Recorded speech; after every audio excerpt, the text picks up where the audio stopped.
கையடக்க கைபேசியில் உங்களை மகிழ்விக்க திருப்பூர் விஜய் சேனல்.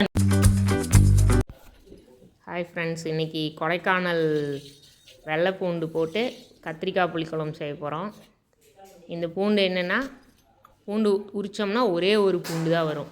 பெரிய வெங்காயமே ஸ்மால் சைஸில் இருந்துச்சுன்னா எப்படி இருக்கும், அது மாதிரி உரித்தோம்னா ஒரே ஒரு சிங்கிள் பூண்டாக வரும். அதுக்கு இப்போது கருப்பட்டி நல்லெண்ணெய் ஊற்றி கடுகு வெந்தயம் சீரகம் போட்டு தாளிச்சாச்சு. அதுக்கப்புறமா கருவேப்பிலை வரமிளகா பச்சை மிளகா எல்லாம் போட்டு கத்திரிக்காயை தாளிக்க வேண்டியது தான். இது என்னென்னா, இந்த பூண்டு இனிப்பாக இருக்குன்னு சொன்னாங்க, காரமாக இருக்குன்னு சொன்னாங்க. இந்த பூண்டு நாங்கள் எங்கள் ஊரில் திருப்பூர்லலாம் நான் பார்த்ததில்ல. கட்டியாக தான் பூண்டு வரும். இது சிங்கிளாக இந்த மாதிரி வெள்ளை பூண்டு நான் பார்த்ததே இல்லை. உண்மையாகவே இப்போ தான் பார்த்துருக்கேன். இந்த பூண்டு தான் கொடைக்கானல்லேருந்து எனக்கு ஒரு ரிலேட்டிவ் எனக்கு வாங்கி அனுப்பி கொடுத்தாங்க. இப்போ வரமிளகா பச்சை மிளகா கருவேப்பிலை தொளிச்ச பூண்டு சின்ன வெங்காயம் எல்லாத்தையும் போட்டு எண்ணெய் கொஞ்சம் நான் அதிகமாகவே ஊற்றிக்கிறேன், நல்லெண்ணெய். ஏன்னா இது தண்ணி அதிகமாக தண்ணியே சேர்க்குறதே இல்லை. புளி தண்ணி ஊற்றுறோம்ல, அது மட்டும்தான் தண்ணி.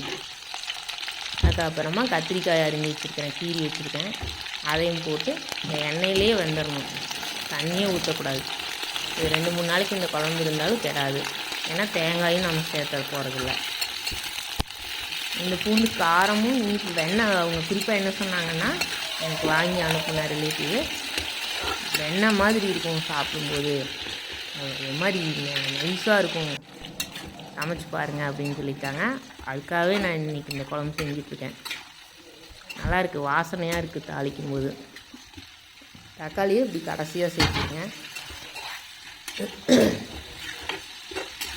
முதல்ல போட்டோம்னா தக்காளி கரைஞ்சிச்சுன்னா அது வேறு நல்லா இருக்காது. தக்காளியும் முழுசாக இருக்கிற மாதிரி இப்போ இருக்கும். பூண்டு வெங்காயம் வரமிளகா தக்காளி கத்திரிக்காய் எல்லாமே முழுசாக அந்த குழம்புல அப்படியே சாப்பிடும்போது நல்லாயிருக்கும். இப்போ உப்பும் மஞ்சத்தூளும் போட்டுட்டு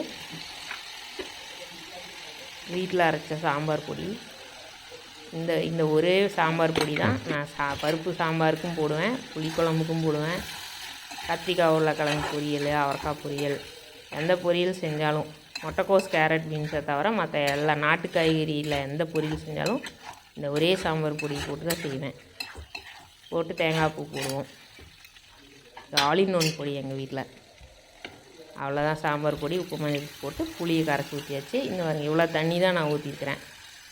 இப்போ எல்லா காய் வெங்காயம் எல்லாமே வெந்துருச்சு, எண்ணெயிலே வெந்துருச்சு. இந்த புளி தண்ணி மட்டும் ஊற்றியாச்சு. ஒரு 2 நிமிஷம் கொதிச்சதுன்னா குழம்பு ரெடி ஆகிடும். நீங்களும் இதே மாதிரி கத்திரிக்காய் குழம்பு சிம்பிளாக செஞ்சு பாருங்கள். அது தேங்காயும் ஊற்றவே வேண்டியதில்லை. தேங்காய் ஊற்றினா கொஞ்சம் இனிப்பு சுவை வர மாதிரி இருக்கும். அன்றைக்கே தீர்த்தரணும். தேங்காய் ஊற்றலைன்னா ஒரு அடுத்த நாள் வச்சு கூட சாப்பிட்லாம். பாருங்கள், நல்லா கொதிச்சு வந்துச்சு. அந்த பூண்டு பாருங்கள் எப்படி இருக்கு பாருங்கள். இந்த பூண்டு தக்காளி கத்திரிக்காய் எல்லாமே உருண்டையாக கிடக்குது. வரமிளகாவோட அந்த குண்டு மிளகா எல்லாமே ஒரே மாதிரி குண்டாக போட்டாச்சு எல்லாத்தையும். பாருங்கள், அவ்வளோதான். கையடக்க கைபேசியில் உங்களை மகிழ்விக்க திருப்பூர் விஜய் சேனல்.